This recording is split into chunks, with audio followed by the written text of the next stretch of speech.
आ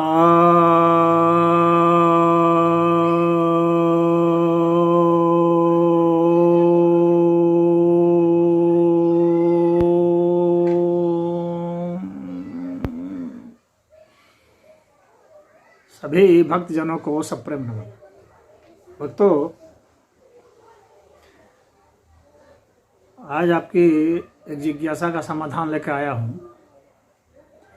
जिज्ञासा यह आई है कि राहुल गांधी टी शर्ट पहन करके यात्रा कर रहे हैं इस ठंड में, क्या उन्हें ठंड नहीं लगती है? तो इसका बेहतर उत्तर तो वही दे सकते हैं कि उन्हें क्या लग रही है और क्या नहीं लग रही है।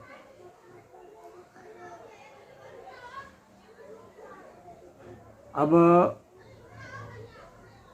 जब आदमी को ठंड नहीं लगती है तो क्यों नहीं लगती है, इस विषय में आयुर्वेद क्या कहता है वही मैं आपको बता सकता हूँ।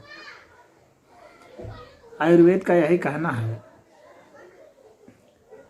कि मनुष्य की प्रकृति मोटे तौर पर 3 तरह की होती है: कफ प्रकृति, पित्त प्रकृति और वायु प्रकृति। कफ प्रकृति वालों को ठंड ज़्यादा लगती है, वायु प्रकृति वालों को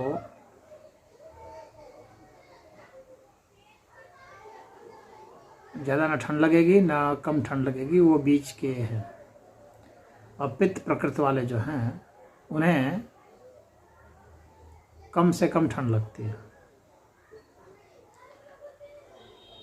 पित्त अर्थात शरीर में गर्मी का होना, शरीर में जहर का होना।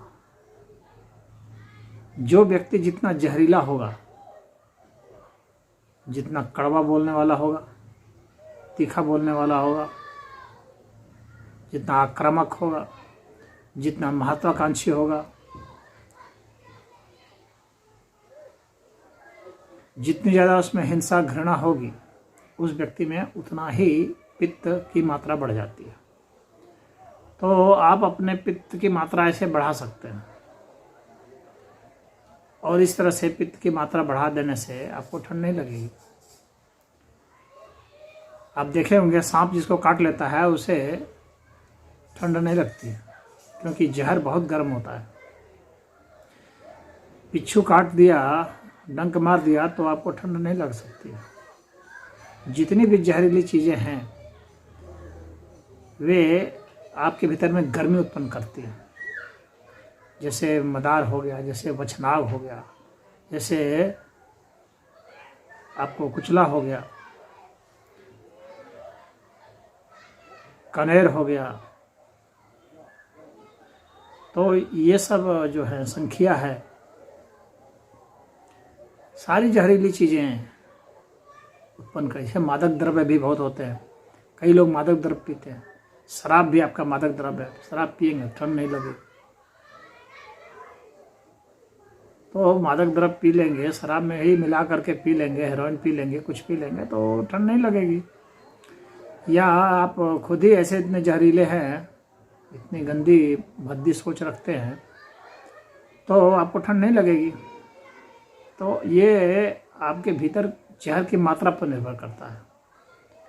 जहर की मात्रा कितनी है उसके हिसाब से ही आपको ठंड लगती है या नहीं लगती है। अब इसके बाद बात आप करते हैं कि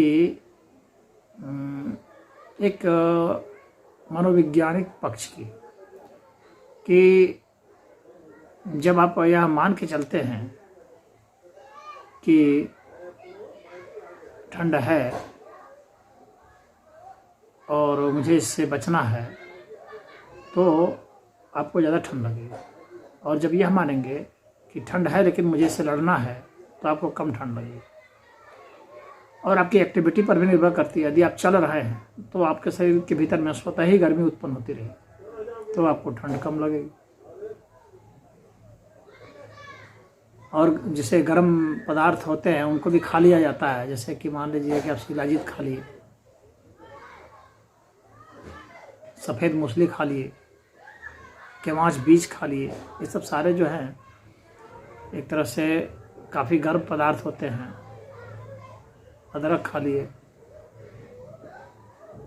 तो ये शरीर में पित्त बढ़ाते हैं, यानी जहर बढ़ाते हैं। तो ये सभी जो है गर्मी उत्पन्न करते हैं। उसी तरह से कुछ प्राणायाम हैं जो गर्मी उत्पन्न करते हैं, जैसे कपालभाति है, भस्त्रिका है, आकाशभाति है। तो ये गर्मी उत्पन्न करते हैं। आदित्य प्राणायाम है।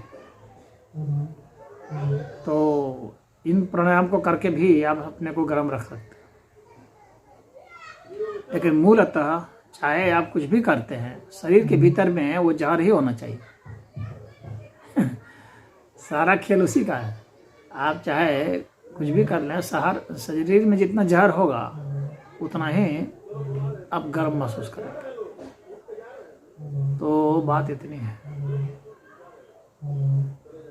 अगर आपकी प्रकृति मुलायम है, आप करुणावान है, दयावान है, तो ऐसे व्यक्ति को ठंड पकड़ लेता है।